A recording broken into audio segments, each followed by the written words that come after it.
आखिर बाज के पैरों के पंजों में ऐसा क्या खास होता है जो भारी से भारी जानवर को भी आकाश में इतनी ऊंचाइयों तक लेकर जा सकते हैं? और आखिर बाज अपनी चोंच से अपने ही पंखों को क्यों उखाड़ने लगता है? तो चलिए जानते हैं बाज से जुड़ी कुछ खास बातों के बारे में। सबसे पहले हम बात करेंगे इनके जीवन चक्र की। इस प्रक्रिया में सबसे पहले नर और मादा का मिलन होता है और इनका यह मिलन कुछ मिनटों का होता है। जैसे ही इनके मिलन की प्रक्रिया पूरी हो जाती है, उसके कुछ दिनों बाद ही मादा अंडे देने की अवस्था में आ जाती है, जिसके बाद ये अंडे देना शुरू करती है और जैसे ही ये अंडे दे देती है, उसके बाद ये लगभग 40 दिनों तक उसे सहने का काम करती है।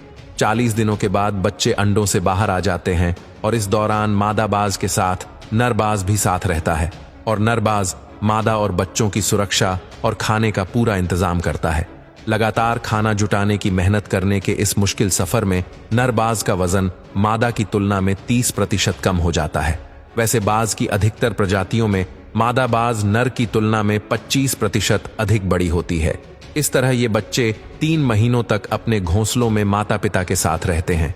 इस समय के दौरान धीरे धीरे इनके शरीर के अंग विकसित होने लगते हैं और जैसे ही 4 महीनों का समय पूरा हो जाता है तो नर बाज अपने बच्चे को आकाश में बेहद ऊंचाई पर ले जाता है और यह बच्चे के लिए एक कड़ा इम्तिहान होता है, क्योंकि नर बाज अपने बच्चे को आकाश में बेहद ऊंचाई पर ले जाकर नीचे छोड़ देता है और नीचे गिरने के भय से ये बच्चे उड़ना सीख जाते हैं और इस तरह ये लगभग 2 से 3 सालों में पूरी तरह से वयस्क हो जाते हैं।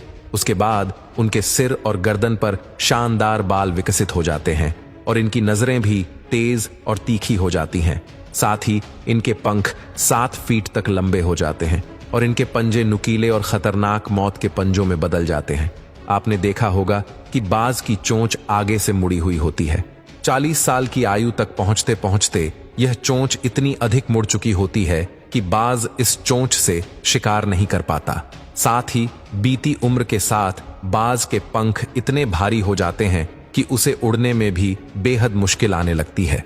उम्र के इस अनोखे पड़ाव पर शिकार न कर पाने के कारण बाज के मरने के हालात बन जाते हैं, किंतु आसमान के इस राजा ने हार मानना नहीं सीखा। बाज अपनी चोंच को पत्थरों पर पटकने लगता है। इस प्रक्रिया में उसे भयंकर पीड़ा होती है, किंतु वह हर पीड़ा को सहते हुए अपनी चोंच के अगले हिस्से को तोड़ डालता है। बाज का यह बलिदान उसका जीवन बचा लेता है और उसकी चोंच नए सिरे से बढ़ती हुई फिर से बाज को शिकार करने योग्य बना देती है, किंतु अभी भी बाज अपने भारी हो चुके पंखों के कारण कम सक्षम होता है। इसलिए अपनी नई उगी हुई चोंच से सबसे पहले बाज अपने पंखों को ही उखाड़ना शुरू कर देता है। इस प्रक्रिया के दौरान बाज को दर्द भी बहुत होता है, किंतु आसमान पर राज करने वाला बाज अपने उसी आसमान को फिर से हासिल करने के लिए सारा दर्द सहता है।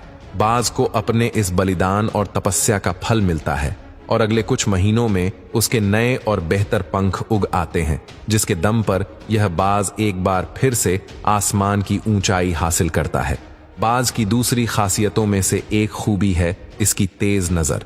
वैसे तो अधिकतर पक्षियों की नजरें बेहद तेज होती हैं, लेकिन बाज का इस मामले में कोई मुकाबला नहीं कर सकता।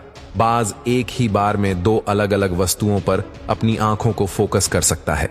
एक बाज एक ही साथ अपने नजदीक भी और दूर भी बिल्कुल साफ साफ देख सकता है, यानी देखने के मामले में यह हम इंसानों से बहुत आगे है। चलिए अब जानते हैं कि आखिर बाज इतना खतरनाक क्यों होता है। दोस्तों, आप इस वीडियो को देखिए।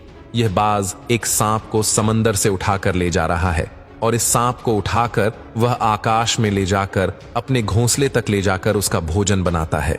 अब इस वीडियो को देखिए जिसमें बाज उड़ते हुए जमीन पर आकर लोमड़ी पर हमला कर देता है और उसे मार गिराता है। और अब फाइनली इस वीडियो को देख लीजिए जिसमें बाज बकरी पर हमला कर देता है और उसे पकड़कर आकाश में ले जाकर अपने घोंसले तक ले जाकर उसका भोजन बनाता है। बाज के पैरों के पंजे इतने खतरनाक इसलिए होते हैं क्योंकि उनके पंजों के सिरे बेहद नुकीले और तेज होते हैं और उनके पैरों में मजबूत मांसपेशियां होती हैं जो शिकार को पकड़ने, उठाने और ले जाने के लिए काम आती हैं, जो उन्हें एक खतरनाक शिकारी बनाती हैं।